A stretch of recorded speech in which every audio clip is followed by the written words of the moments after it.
Airbus is 111 feet long. She's 105 foot long, the Airbus 103 foot in wingspan.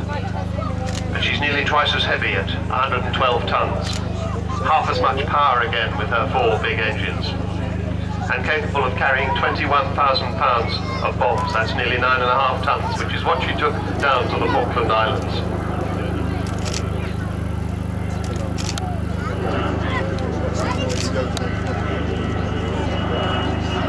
Pulling round into a complete circle in front of us. The next time we see her, I expect the bomb doors to open. There they go.